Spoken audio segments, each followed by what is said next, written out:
Hello, I'm Jim Cuno, president of the J. Paul Getty Trust. Welcome to Art and Ideas, a podcast in which I speak to artists, conservators, authors, and scholars about their work. They brought their process, which was not a style, but a way of looking at things, to all the work that they did. And the beauty of the house is that it brings it all together.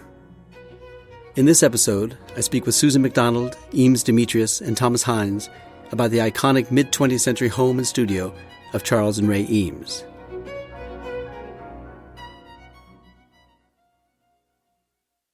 The Eames House, also known as Case Study House No. 8, sits on a wooded bluff in the Pacific Palisades neighborhood of Los Angeles, overlooking the Santa Monica Bay. The site features two structures that served as the home and studio of mid-20th century husband and wife designers Charles and Ray Eames. The design of the house was first sketched out by Charles with Eero Saarinen in 1945. Charles and Ray later reworked the design to make better use of the natural properties of the site, preserving the surrounding meadow and trees. They moved into the house on Christmas Eve 1949 and lived there for the rest of their lives. Much admired for its use of prefabricated materials and address of the site, the house has become an icon of modernist design. Charles died in 1978, and Ray 10 years later. The Eames Foundation was established in 2004 to protect the house and the designer's original intentions. 7 years later, the Getty joined forces with the Eames Foundation to assess the condition of the house, its contents, and its setting. As part of the Getty Conservation Institute's Conserving Modern Architecture initiative, the Getty and the Eames Foundation will work together to develop long-term conservation management and maintenance plans to ensure the preservation of the house for generations to come. To discuss the house and project, I recently met with Eames Demetrios, grandson of Charles and Ray Eames, director of the Eames Office, and chairman of the Eames Foundation, Thomas Hines, renowned architectural historian, and Susan Macdonald, head of field projects of the Getty Conservation Institute. We gathered in the studio on a rainy Los Angeles afternoon. Welcome, everybody. Thanks for joining us in this podcast. Our pleasure. Tom, why don't you describe the house for our listeners? The house has two buildings connected, a residence toward the ocean and a studio to the east. 17 feet high, I think, something like that. About 2,500 square feet, the two buildings.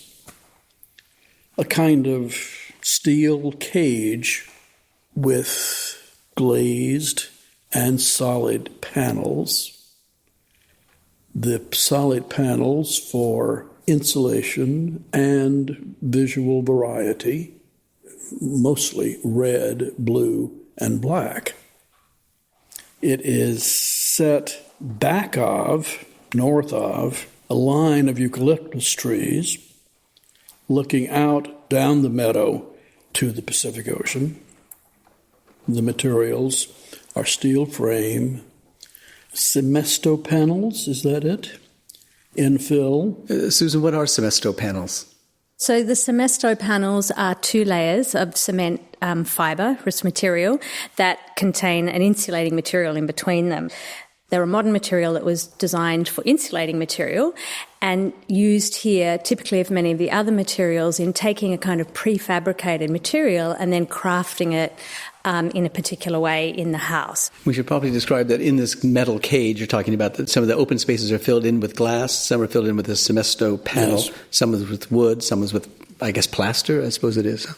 What was the thinking about why certain parts of it would be glass, certain parts would be Semesto panels? Was there insulation factors inclined? Of course, there was light that was taken into consideration, but what was the as much light as possible. I'm not sure that insulation was a major factor, was it? In this climate, it frequently is. There's not enough of that. But you have to give up something to get something, and that's what they got here, this inside-outside interaction. Yeah, Eames. I would say that the major insulation was putting it into the hillside.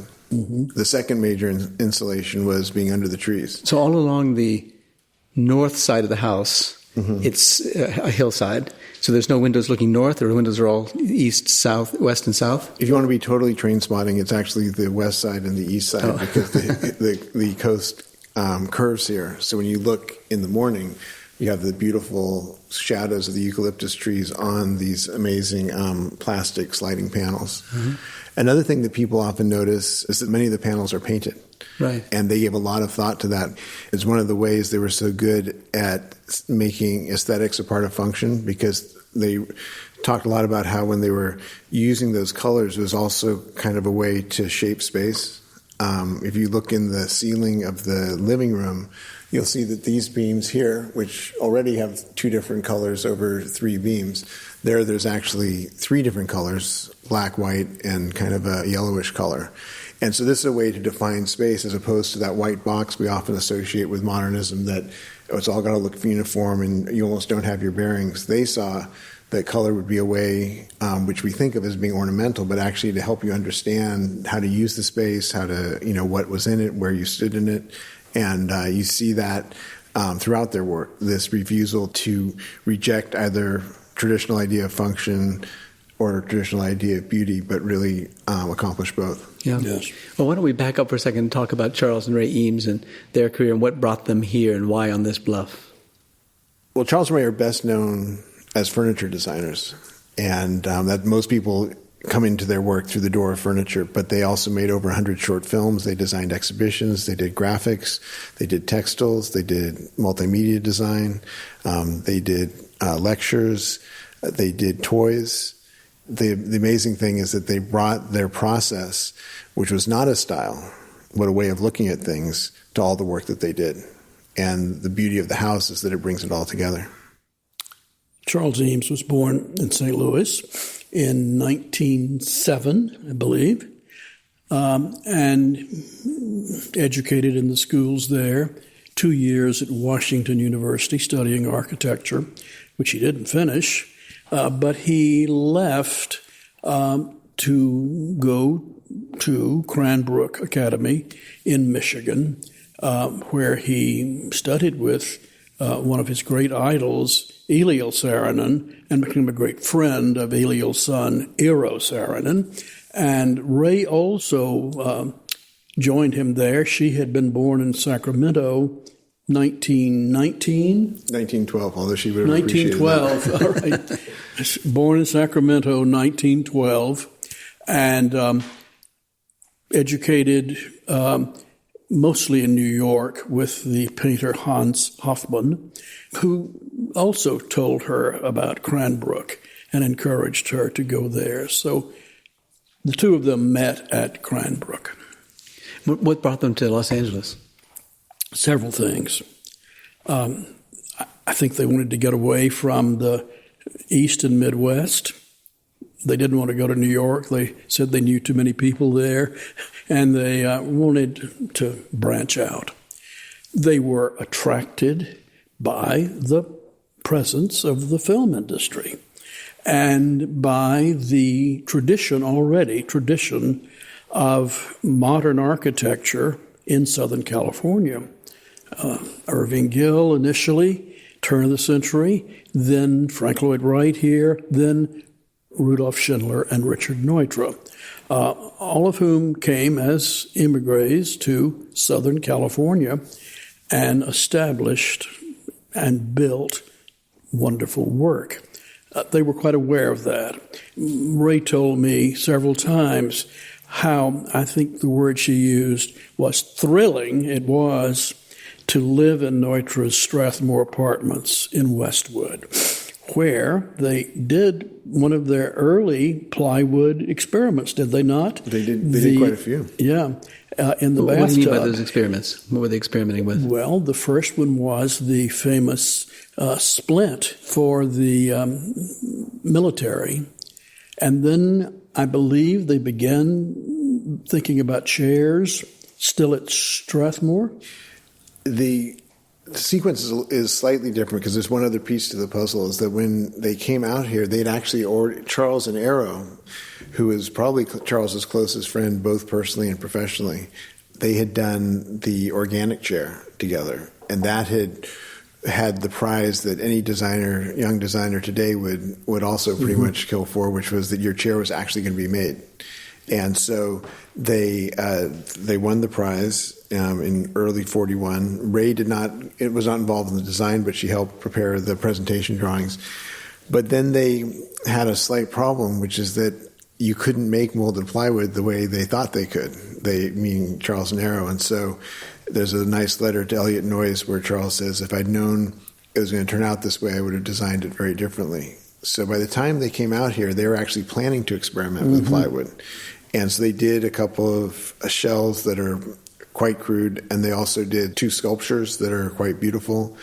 And then the war started for the U.S. Obviously, it started in other countries a few years earlier. But for the U.S., it started in Pearl Harbor, and a doctor friend of theirs had talked about how when they took the soldiers off the battlefield, the metal splints actually amplified the wound even more, tore it open even more. So they said, hey, we're working with wood. So the reason why the sequence matters is that they were coming to experiment with chairs from the beginning, but their first real experience with mass production was with the splints, as Tom was talking about. And they made a splint. They took it to the Navy. The Navy said, make 5,000 as a test. They scrounged together the money. John Intenza helped to find that money. John Intenza was also the publisher of Arts and Architecture magazine. And then they got great news. We'll take an order for 150,000 splints and we'll pay you when you deliver them. That was way above their pay grade. So then that's when they partnered with Evans Products to make those splints. And that's why Evans is in the early story of the Eames furniture, even though most people listening to this will probably think of Herman Miller and Vitra as the manufacturers. Yeah. So this 1941, you're talking about, this when things get started with the plywood splint. But by 1945, they're with Saarinen. Charles is designing this house. Tell us about the case study program and about John Intenza, whose name's already come up once. Yes. Well, John Intenza is a key figure in all of this. He was born in Michigan, went to the University of Virginia, was planning to go into the diplomatic corps, but he was a well-educated man of many interests, one of which was architecture, the arts in general and architecture. And he decided to come here.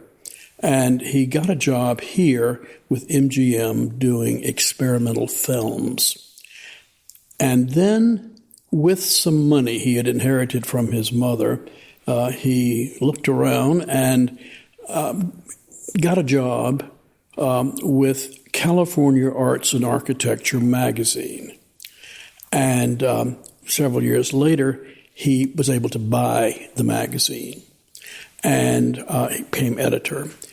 And then decided he wanted it to sound not quite so parochial, and he dropped the California, and it became Arts and Architecture magazine, and was a major vehicle for many things, but certainly in spreading the word that Southern California was a lively place for the arts. After the war, during the war, thinking about the end of the war, he was concerned, as many were, about the course of architecture in the post-war era, housing especially. Because the need of housing was so great, so many people were coming back from the war. Not only the war, but through the Depression, housing had been in decline, and then the war, and then everyone knew there was going to be quite a market for housing. And Intenza was especially interested in providing models for the new architecture. And he decided that the magazine would sponsor a program of models, of case study houses, he called it, from which architects, builders, clients, patrons could draw ideas and inspiration. That was the beginning of the case study program. And John Intenza was a very orderly person. The only thing disorderly was the numbering, which is kind of a mess. It doesn't make much sense now. The numbers were awarded, and the building might either not be built or be built so much later that the numbers no longer corresponded. But initially, Intenza had hoped the magazine would sponsor the houses and select the architects and clients. That proved to be economically not quite so feasible. And so what he did was he encouraged interested people, patrons, to apply for a case study designation, after which he would show them the list of approved architects that they could choose from. And there were ultimately close to a dozen architects on this list. Richard Neutra was one, and Charles Eames and Eero Saarinen.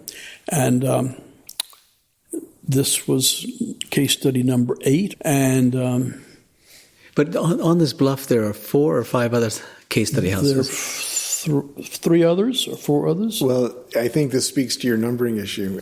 There are 4 official case study houses, but one other one that was designed by Neutra. And I just imagine the ceremony where the house was stripped of its number because the person that Intenza had found flipped the property with somebody in Malibu, and the new owner wanted nothing to do with the case study program. So the house is designed by Neutra, and it's really quite nice, but it's oriented wrong, and so he disavowed it. Did Intenza own this bluff property that we're on, where these multiple houses were ultimately built? Susan knows this story. Well, my understanding is that Intenza purchased this piece of land here and invited a number of people to design houses for it. And the first one that Charles Eames was involved in was actually one that was to be designed for Intenza himself. And that was designed by Saarinen and Charles Eames together, which sits next door to this house. And where we're sitting in the studio here, you could, when it was still the Intenza house and was originally conceived, sat just across there, and we would be looking at it right now. So that was the house that was designed for John Intenza himself. And then Charles and Ray purchased this block of land and initially designed a house with Saarinen here, which was known as the Bridge House, which actually sat perpendicular to the house as it now stands and into the meadow. Mm-hmm. And that actually went through a whole design process and was approved by council. But then before it was actually built, and just before it was about to start construction, they developed a new design for the house, which was approved and then is the one that we have now. And this house was designed by Charles and Ray. Yes. So the number of things about this house also, that it was made out of prefabricated parts, off-the-shelf parts. So when the parts were delivered, it was really a kit of parts that was delivered for the first design. The Bridge House. The Bridge House. And Charles and Ray realized that what they were doing making a mistake that architects often make, which is to find a beautiful site and then destroy it with the building. So they redesigned it to be built from the same pile of parts, and they only had to order 1 extra beam. And that became the house you see here. And it was really about preserving the meadow. And one of the things that I believe about Charles and Ray's design in general is that you can see their thinking in all their work. You can see the ideas in the form of the objects or the work. And the house, I think, is a perfect example, is that it is 2 steel cages. They are connected. They are one piece. And yet somehow this house is so in tune with the landscape, more in tune than with many houses that you see that are very biomorphic. And I think it's because of the idea that they valued this site so much that they changed their design to accommodate its best features, rather than they didn't have to chop down any of those trees. The trees were here before the house. All these eucalyptus trees that we're surrounded by. I mean, it does give you the sense that you're in a tree house sitting here looking out through the glass windows, through the canopy of trees. So it's rooted onto the site, no doubt, and the site was extremely important to be rooted onto the ground, but it does give you that sense of elevation. And I think it was Ray who was not an actual designer of the Bridge House, but a critic, and was very much a participant in the discussions. And she made the observation that it was an elegant design, but it, quote, wasted so much space that could have been living space and workspace, which also led to it being shelved for the second design, which she was co-designer of. Yeah, tell us a bit about Ray and how Ray and Charles got together in a working relationship as well as a marital relationship. What's interesting about reading their correspondence and talking with people who knew them at that time and hearing what they said is that from the very beginning there was this idea of a relationship of love and work. I mean, their letters before they got married. That correspondence is filled with work they want to do together, and it was a meeting of minds. And Charles's first wife is also my grandmother and was an amazing person, and I think in a different era would probably have been an amazing businesswoman. She had a great ability for management and things like that.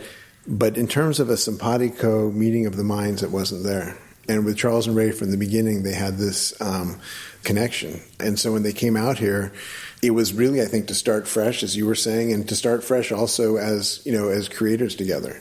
And so, I mean, one of the things that I think is interesting, and this house actually a great example, is that in their process, there was a lot of iteration, meaning they would do version after version of an idea. If you ever get a chance to see some of the furniture exhibitions, you see all these different prototypes. And what's interesting is that architecture is one of the most expensive media in the world, maybe even the most expensive, and yet they found a way to iterate here, to do this idea. I don't think any of them, even Arrow, I'm sure, did not think, we waste our time doing the bridge house. It was just a way to complete some thinking. They completed it so far, they ordered the parts, but they saw it could be better. So when you ask how did they work together, I think that this idea of three-dimensional prototyping is really important, because we've all had the experience where you look at a plan and the contractor sees one thing, you see another. But one of the things that Charles wrote to Ray before they got married, when she was in New York and he was still at Cranbrook, he wrote, "We must see each other soon. This business of being dream people in each other's minds is no good." So it is super romantic, but it's also very relevant to this collaboration, because they didn't want to make the dream house in their minds, the dream design. They wanted it to really be there. So when you ask how they work together, by always being very visionary but very pragmatic at the same time and focusing on what they were actually able to accomplish. They would push the envelope, they would challenge what other people had done before, but they were always working in actual forms. And you see it really clearly in the furniture, but I think you also see it here.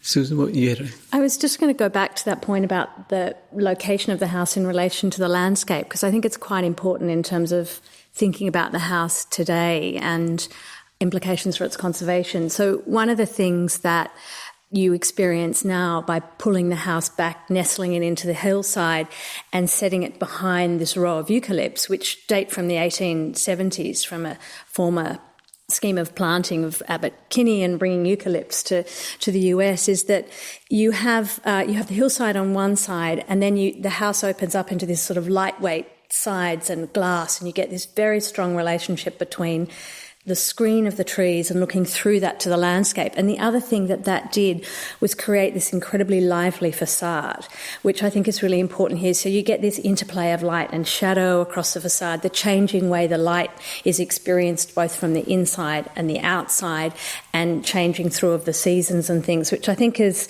so special about this house, that quality of light, the way you experience the house from inside is very beautiful and special and changing. It's sort of, it's never static. And I think that also went to the way the house was then occupied and furnished and changed, and things that they collected, came into the house and were moved around. And so there's this sort of feeling of playfulness and joy that you get from this very lively facade that is then sort of echoed inside the house, and the way they lived and worked here and how that related to their design process. And I think that's, some of that's a tangible thing, and some of it's sort of it's intangible. It's about spirit of place that we talk about sometimes with this house, which I think is really quite lovely and quite special. And the fact that can be experienced here is really what makes it stand out, I think. And, it's a different modern house in that regard.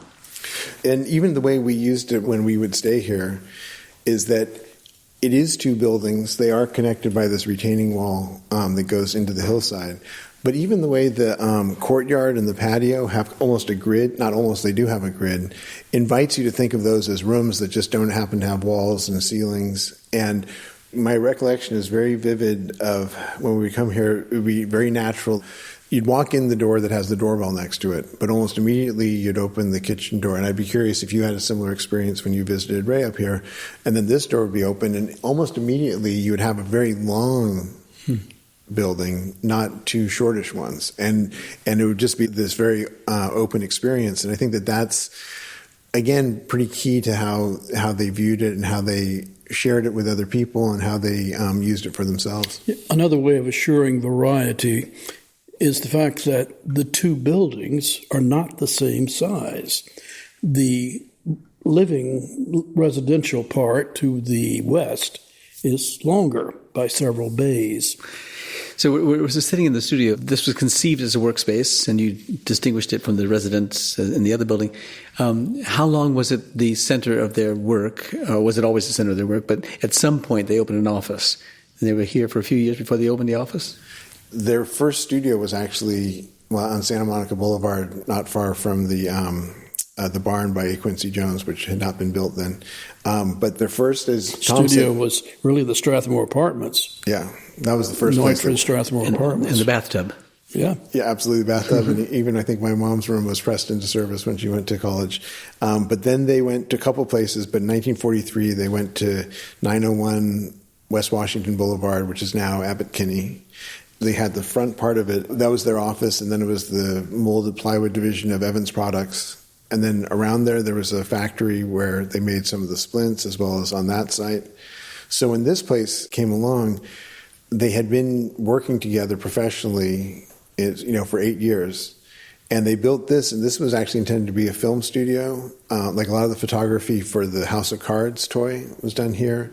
The early films, Toccata for Toy Trains, Traveling Boy, Blacktop, and a number of others were all done in this space. And then in 1958, three things happened simultaneously. The first thing is, after Herman Miller took over the manufacturing in the U.S., the back part of 901 was used by Herman Miller as a factory.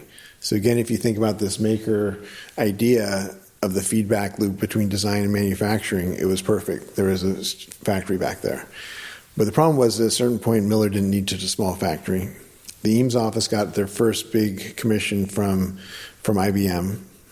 And then, even more important, my three older siblings came here to California after our mom divorced her first husband, and they needed a place to stay, and they stayed here. Charles and Ray invited them here, and the logical place to have them stay was here in the studio of the house. They got to have a rope swing hanging from that ceiling and swing off the stairs into a pile of boxes, which I still feel enormously oppressed that I wasn't part of. But what happened was that confluence of things really meant that the whole creative center of gravity shifted to 901. So after 1958, this was primarily a residence. And the studio functioned as a extended living space. Ultimately, Charles and Ray had 5 grandkids. If we all came down together, we would stay here. If we were by ourselves, we could stay in the house part. And if you look at the photographs, after about 1962 or 3, pictures of the living room look pretty much identical to how it looks today, which is one of the things that's helped us as we decide what period of time to choose. It's not like we're choosing the moment 2 seconds before Ray was hit by a truck. We're instead choosing a moment that they had really evolved a visual experience that worked for them. Now that's a perfect segue to bring the Getty Conservation Institute into the conversation, because when you said that what time to choose, I think you mean what time to sort of arrest it as a memorial and as a Correct. great monument to modern architecture. How did you decide that time, and how did you decide that that's what was going to be the work of the foundation, the preservation of this historic house? And then how did you get connected to the Getty Conservation Institute? So if you look at the 60s and 70s, the house is pretty much as we see today. Charles died in 1978. Ray died 10 years the day afterwards, August 21st, 1988. And she had explored a lot of different options. I have a strong feeling that Tom was somebody that she talked to. And in the end, she decided that the thing that she could rely on the most was to have the family take responsibility, both for the work and the intellectual property, but also for the house itself. And, one of the things one has to recognize that in America, architecture is just real estate. And it's a whole other topic. But when a house like this comes onto land that's this valuable, you have to take it off the market in some way, because you cannot rely on every single buyer wanting to have, these are 3 acres overlooking the Pacific in one of the most valuable zip codes in America. Ironically, when Charles and Ray built it, it was out of town. So there was that awareness that we were going to have to do something. Our mother, Lucia Eames, she was aware of that. But But Ray also knew that she could count on Mom to do the right thing. And so Mom inherited the house. And for the first year after Ray died, my sister Lucia lived here. She's the only person to have an extended living experience here besides Charles and Ray. And then we moved the Eames office here from 901 because that had to be closed. And so we kind of had a very conservative approach. We didn't change anything. We followed this whole idea of, do no harm. But in general, we really just didn't change anything. And it worked for a certain amount of time. Then at a certain point in time, we realized that it was too much wear and tear on the house to have the Eames office here. So we got a gallery, and so some operations were here. And in that time, we had decided to really choose the moment in time to arrest it, as you say, to be the moment Ray died, but really in this context of it meaning much more than that. That if this were forestry, you'd call it the climax community. That's what visually this whole thing had evolved to. And this side had always been a multi-purpose area. So for a while, it was, as we discussed, but then it was the Eames office, and then now it's where the foundation office is. So it was more important to keep this structurally identical, but the actual collections at any one point in time didn't have the meaning that they have on the other side. So our mom created the foundation in 2004 because if you sold this house, you could not be sure that even if the first owner promised to keep it exactly as it was, sooner or later there'd be an owner who would sell it for condos and make a killing on it. Because in America, you can also save a building from everybody but the owner, when sometimes it's the owner that you really need to save it from. And so these are not great ways to run a culture, but it's how we do it.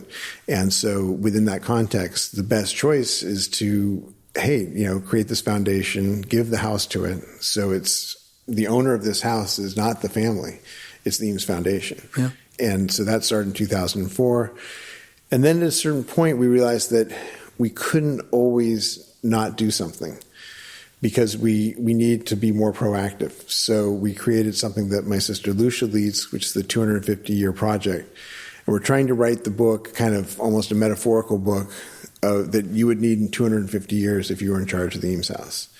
Because if you think about it, if this were a brick house, people know what to do with brick. I mean, people know what to do with wood, but the Crystal Palace, as I understand it, was basically the first all-steel building, and that's less than 250 years old. So that tells you how young it is, even though we think about the cemestus as being the young materials. Even steel is young. There's steel swords, but in terms of building. So then what really catalyzed a whole series of conversations was thinking about the contents, thinking about climate control. And another thing that happened is that we got to the point where the tiles in the living room were deteriorating quite rapidly. They were becoming what you saw rather than they being what they should, which is the floor of the room. And one of the interesting things about the climate control is that when we consulted experts, they assured us that the most important thing to do was to seal off the house and to install air curtains and all this kind of stuff. And we said, well, that's totally not the spirit. We've already talked about how there was this real openness, this indoor-outdoor feeling. And they said, you have to do this. And we said, actually, we don't have to do it. We're responsible for this house. We need to do what's right for it.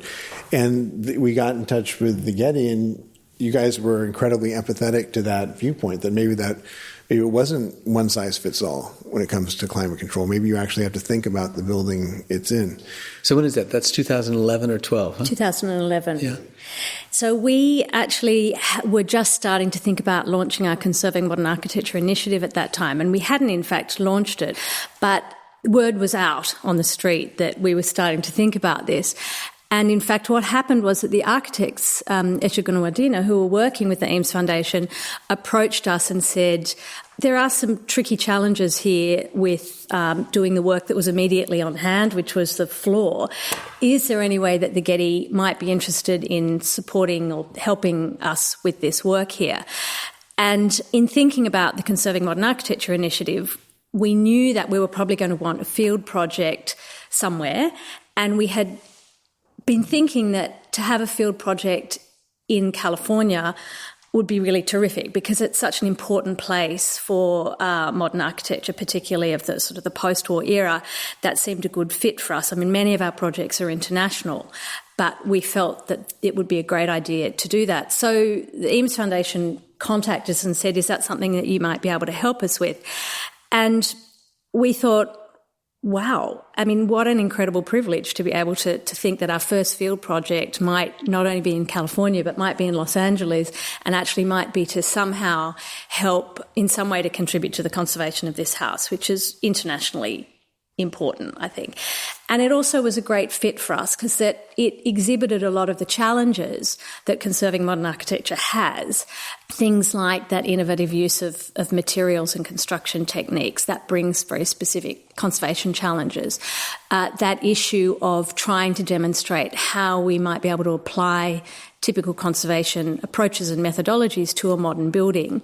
And then the third thing that we thought was really important here was, as Eames said, how do you provide the right museum environment, if you like, for this very important collection of objects and furniture and things that related to Ray and Charles' life and tell you so much about their design process and their story in a way that doesn't impact on the architecture. And the house is actually quite robust in some ways, but fragile in others, but it's incredibly intact. It's had, as we've heard, very little change over time. And so how could you find that balance between being a good place for this important collection to be living with not having an impact on the architectural fabric and also maintaining the way that the foundation liked people to be able to experience the house, that relationship between interior and exterior? I remember it quite distinctly that there was one weekend where we were sent a whole lot of reports that the foundation had commissioned to try and, do the right thing. And, every time they looked at one problem, more challenges would arise, and asked us to have a look and give our opinion and think about whether there might be some new ways to think or different ways to think about that. And my environmental engineer scientist that worked within Shinmikawa looked at things. We looked at them over the weekend and we said, we think there's another way to think about this.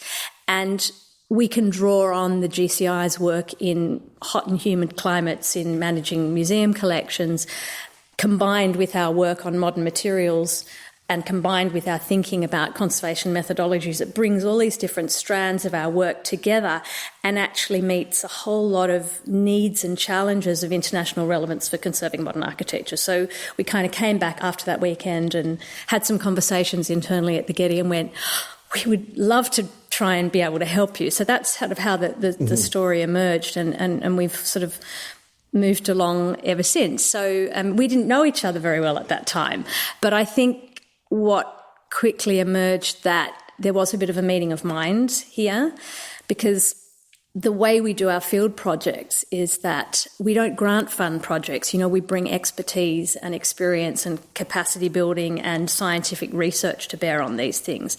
And so the way we work with our partners is really important. So one of the things that we thought was really important here was that here was a family, a foundation who had a very, very careful approach to stewardship of the house. They'd been thinking about it long and hard. They recognised that it needed a very gentle and slow approach. They were very interested in this idea of how research and good information can actually inform the decisions that you make, and they were really interested in the process of conservation. It was really exciting for the foundation to see how those things linked together. And so it was really interesting for us because they already had the 250-year plan concept. And so there was a lot of alignment on values and about approach that we might have talked about it slightly different, but at its core, there was a strong intersection there. And I think that's why we felt that this could be something that could be quite successful. We don't normally jump into projects that quickly, I would say. But this one, we launched it fairly quickly, and I think that was because there was a strong feeling that we had some very similar interests and aligned values behind what we were thinking about and what we could bring to it and what the Eames Foundation might be receptive to and might be interested in exploring. And there's also this idea that could the conservation of this house provide a model for others that are engaged in this challenge of stewarding these houses into the future? In a way, all that process that Susan describes was very Eamesian, because I've always thought one of the things they were so good at was prepared spontaneity, which is, I think, something they admired about the circus. And so even though it was, a rush, my sister Lucia had been thinking about this 250-year project in a very specific way. Not because the abstract part, I won't say it's easy because not that many people have done the abstract part, but it's one step. But the next step is to take apart what that requires. And so therefore she had been working on that for some time. And my personal moment of feeling like things were going to go great was when you guys first of all, meeting Shin was amazing. And he is certainly still missed, but his spirit and his approach, and also the fact that he had done the Terracotta Warriors and the King Tut's tomb and done these things that seem so glamorous and far away and all that, but he saw that this was in its way as important. And that is obvious to us and maybe all of us at the table, but to have that same rigor brought to the challenges of our space was pretty fantastic. Well, Susan, could you tell us what it is that you've learned over the course of the last, 7 or 8 years on the house, and also what the next steps are? So when we got past the initial thinking about how do we solve this immediate problem of replacing the floor and then balancing that with a whole lot of other things that couldn't be done immediately, we really saw this project as being able to do 3 different things. And the first one of that was really to demonstrate how you can, and in fact should, apply the conservation methodology that we might use for our other projects, like King Tutankhamun's tomb or our work in China or any of our other projects, how you could apply that to modern architecture, because I think that had been something that people involved in conserving modern architecture had been struggling at. And we really wanted to demonstrate how and why you should do that and what that process is. So the second thing we did after dealing with the floor was to suggest that we did something called a conservation management plan, which is basically a blueprint that goes through a process of really looking at the history and the place and understanding what's important about it. And that ends up being a guide that can be used on a day-to-day basis or a medium-term basis on a long-term basis for the house. And we're just about to finish and publish that particular piece of work. But the second thing that we recognised was that through the conservation of this house, you got to tackle some of the material challenges that we've heard a lot about, how the use of innovative new materials, the use of traditional materials in new ways was very much characteristic of this particular property and of modern architecture generally, and raises very particular conservation challenges because the materials haven't behaved in the way that we thought they might, or we don't know how to conserve them yet, or various things like that. And so we were able to bring the Getty's ability to do scientific research and understand how things deteriorate and why, and then think of solutions and then trial them and then implement them here. So we started with trying to work out, what sort of floor covering could replace what was there before in a way that didn't off-gas and affect the collection, but also things like how do you conserve that wood with its particular treatment that was, again, sort of characteristic of that era. How do we deal with things like the steel frame windows? So we did things like paint research, and we learnt a lot about the history of the building and its care and maintenance through looking at the stratigraphy of the paint, for example. And now we're working on these Semesto panels to work out how can we retain them and preserve them and in the future. So there's lots of things about lots of the different material issues that, one, demonstrate a sort of process for how you can understand modern materials better and then preserve them. That also eventually will lead into tackling these things one by one in the house. And I think the third thing was this issue of how do we balance good museum standard collections care and dealing with the internal environment for what is essentially a single pane glass box with original glass in it and an original frame. And so that delicate balance between minimal intervention and preservation. So there are kind of 3 big headings of things that are not uncommon for lots of modern buildings. So we thought if we can point to the process and some of the actual solutions to those things for this house and share that through the way the Getty often shares through publications, training, etc., that will be of great benefit. And then, then we've found some solutions for dealing with it at this particular house.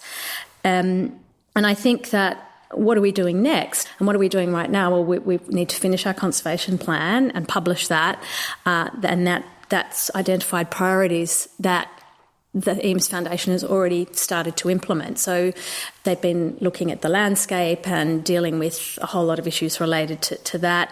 The Eames Foundation did a first very light conservation project on the house and the studio in terms of doing some light sort of holding repairs, if you like, to the frame, making sure that it was weatherproof, that the windows opened and shut, things like that. And then replaced the roof. Flat roofs, another challenge for modern architecture. And we're now moving into the next phase of that, which we've talked a bit about the Cemesto panels a little bit. And the issue there being that they've got asbestos in them.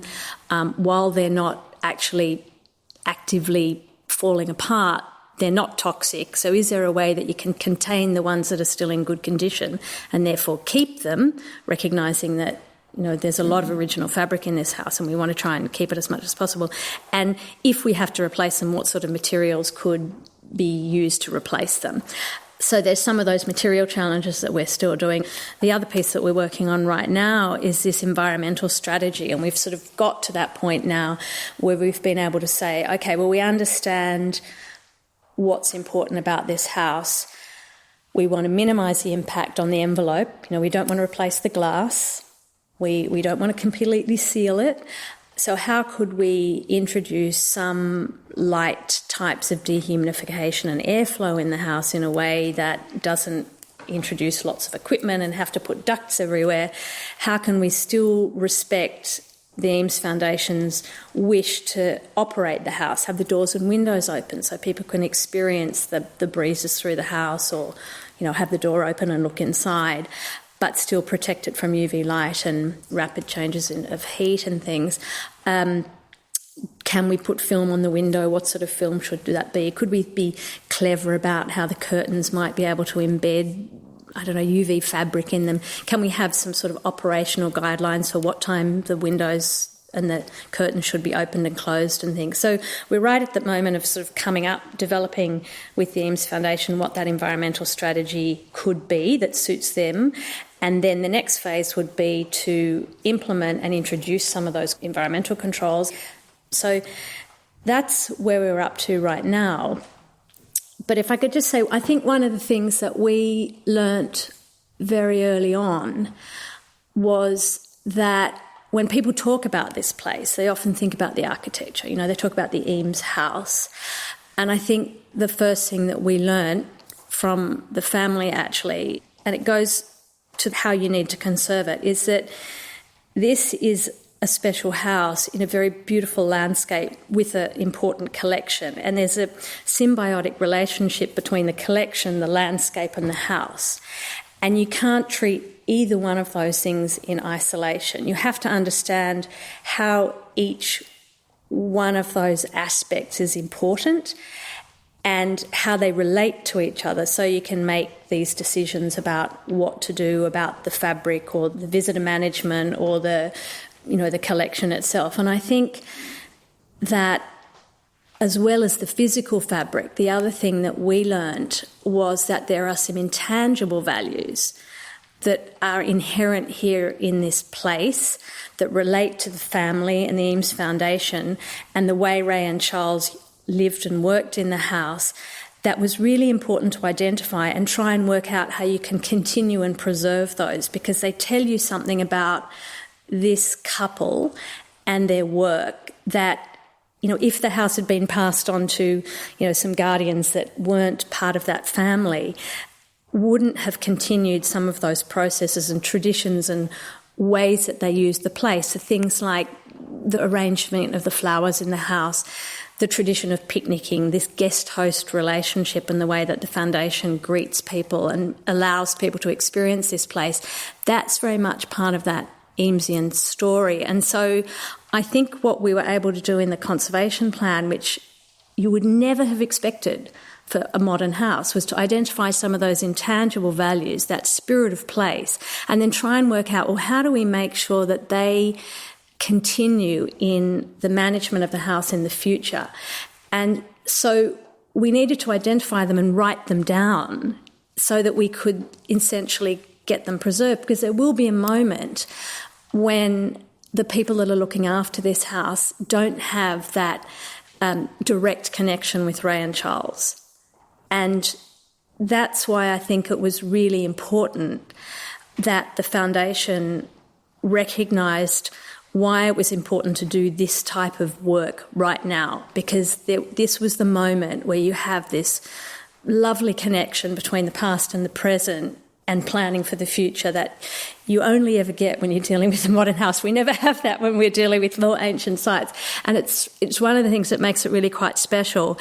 And I had always liked that about conserving modern architecture. What I hadn't understood is how you could maybe capture it and sustain it. So that's something that I think we've learned. And we're trying to help others that are at that moment be able to do that same thing in some of the work that we're doing in other parts of our work through the program, and helping other people who've been getting grants from the Conserving Modern Architecture Initiative, who are lucky enough to be in that very special position where there's that link between creator and steward, which is, I think, unique and just really quite special. Yeah. Well, tell me, Tom, as an architectural historian, your view of the work that Getty is undertaking and, of course, the responsibility that the foundation is undertaking. I'm just very impressed and appreciative. Gosh, I mean, as a friend of the Eames House, as a historian and citizen of Los Angeles, all of the above, it's wonderful. There were people at UCLA who were very excited about the possibility of UCLA moving into this, but they didn't have the grasp of the family and of the distant future needs. Our whole family, my whole generation has been involved. Lucia has been intensely involved. I've been involved intensely at various points, but our three other siblings, without them, without their support, the foundation, wouldn't be here. Because we all believed, as our mother did, that this was a special place. We had it in trust. It didn't belong to us in a way. It belonged to the world. And so we've been seeking always ways to make that happen. And I think we've been successful so far, but we wanted to pursue that because I think that, for me, one of the reasons I think that taking care of architecture is important is that what's interesting about architecture is, why do we care about old buildings? Because, couldn't you make the same building today? I mean, couldn't you just basically do the same thing? And I think the reason why older buildings matter is that every piece of architecture represents an opinion about the future. And you can't go back in time and have that opinion after all that future has already happened. So therefore, they teach us a lot about what people saw, what people thought could happen, what materials they thought would work well. And I think that this house is a great example of it. I mean, it's in some ways a very conservative house, and yet it comes across as very radical. I mean, it serves the needs incredibly well. I visited a guy who owned a house that Charles designed in St. Louis in the 30s, and I knocked on the door, as people who care about architecture do, to the and I said, "This is going to sound kind of weird, but I think my grandfather designed your house." And he goes, "Oh yeah, I heard about Charles Eames." He said it was the only place he'd ever lived where everything was in the right place. And I think Charles would have thought, "Great, I did a great job." And so I think that you see that in this house, and you see it in the whole case study program. This bluff is very unique, in terms of to have such a concentration of opinions about the future. Because what's fascinating to me about this program is that it wasn't Levittown, one size fits all, and then everybody, and Levittown was a smart idea. This was a very different idea, was that you were invited to collage your own house from the pieces of the case study houses you saw. And that's a very different idea. And Charles and Ray, in my mind, have always been sort of collage culture meets garage culture. Because they had that working in the garage, that, Jobs and Wozniak thing. And they literally did in that Neutra apartment. But there was another part which was taking pieces and seeing connections that maybe other people hadn't seen. So when you come to this house and you walk up this bluff, this driveway, you're invited into that way of thinking. And not everybody leaves their mark in the world that way, that their spirit can be seen through the physical things they left behind. But Charles and Ray are on that list, and that's what this place is. Yeah, I would add that not only did they think about the present and the future, but it reveals the ways they thought about the past. Mm-hmm. This is the most famous of all the case study houses. It is also the most unique of all the case study houses. It's the most unlike the others, which we need to think about more.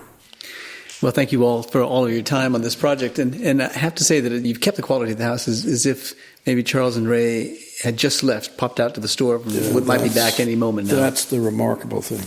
Well, I think that's one of the challenges of homes in general, is that any other kind of building you can repurpose. You can turn a Carnegie Library into a good restaurant and probably a Radio Shack with, a certain amount of pivoting. But a house always has to be a home. And so how to keep that feeling into the future, but in an authentic way, because it has to also be real. I know we spent a lot of time thinking about it, and I think, like everything else, it takes hard work.